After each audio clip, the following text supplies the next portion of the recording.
जो AC compressor होता है, बेसिकली हमारे कंप्रेसर एसी को एकदम उसका लो पंप है या उसका कोई पॉइंट ब्रस्ट है वो तो पता चल जाता है, लेकिन वाइंडिंग का समझता नहीं। और जो आइडिया भी है कि हम उसके 3 पॉइंट होते हैं, कॉमन रनिंग स्टार्टिंग 3 पॉइंट पर उसकी रेजिस्टेंस चेक करते हैं, आइडिया देते हैं कि उसकी रेजिस्टेंस ओके नहीं okay. Common running common starting common running में सबसे कम होती है, कॉमन स्टार्टिंग में सबसे ज़्यादा और सबसे ज़्यादा जो भी रनिंग और स्टार्टिंग होती है। जब हम कॉमन रनिंग और कॉमन स्टार्टिंग प्लस करते हैं तो रनिंग और स्टार्टिंग इक्वल हो जाती है।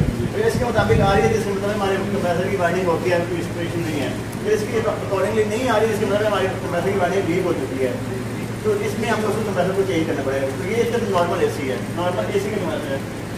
लेकिन डीसी के कंप्रेसर में हम कंप्रेसर को ड्रैप नहीं चेक करेंगे, जीरो पॉइंट आपको पता है कि रेजिस्टेंस सेम आ रही होगी, इसलिए आपको सिस्टम में पूरा यूनिट लगाना पड़ेगा। और इसमें एरर होता है, तो जब आगे एरर को डिस्कस करेंगे तो हम आपको बताएंगे F11 से एरर होता है या किस तरह का।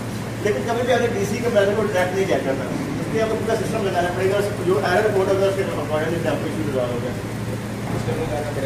हाँ, पूरा सिस्टम मतलब कि पूरा आउटडोर यूनिट है।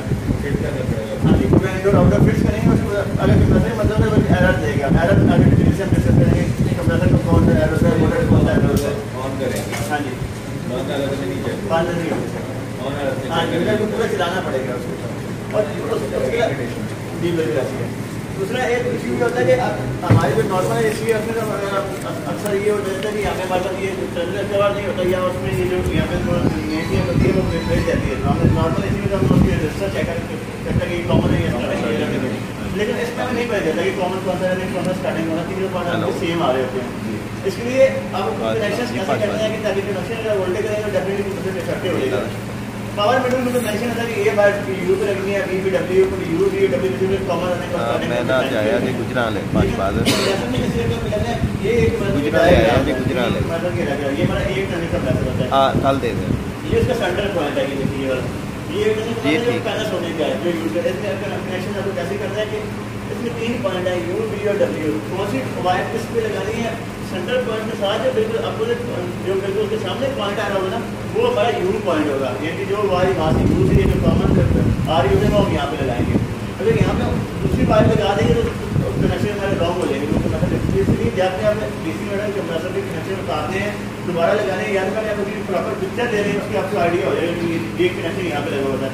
अगर नहीं लगा होगा तो अपने आपको ये डायग्राम फॉलो करनी पड़ेगी, उसके ऊपर मेंशन होता है, लेकिन देख देने के बाद होता है कि यू भी डब्ल्यू बैठ जाती हैं, उसके लिए आपको ये डायग्राम फॉलो करनी पड़ेगी। कहता है कि ये सेंटर पॉइंट है, पता है जहाँ पर स्क्रू लगा होता है ये डिस्चार्ज हो, उसके आगे ये जो आगे वाला पॉइंट है जिसमें डीसी मीटर में वो यू वी डब्ल्यू है, यू को कॉमन कंसीडर किया गया है, बी को रनिंग है और जो सी है वो डब्ल्यू है वो कॉमन कंसीडर हुआ है। तो जो यू वाला है जो उसके सेंटर पॉइंट पर जो सामने पॉइंट है वो यू पॉइंट है, जो वहाँ से यू से आ रही होगी वो हम यहाँ पे लगाएंगे। ठीक हो गया, इसकी यू वी डब्ल्यू हो गया। उसका जो क्लॉक वाइज यानी कि जो उससे आगे वाला पॉइंट होगा वो डब्ल्यू और उसका आगे वाला रेड आर होगा, उसका नेक्स्ट होगा कॉमन होगा उसमें डब्ल्यू पॉइंट कंसीडर करेंगे। अगर इसकी अपोजिट या हमने उल्टे कनेक्शन लगा दी तो हमारे जो है वो डिफेक्टिव हो सकता है।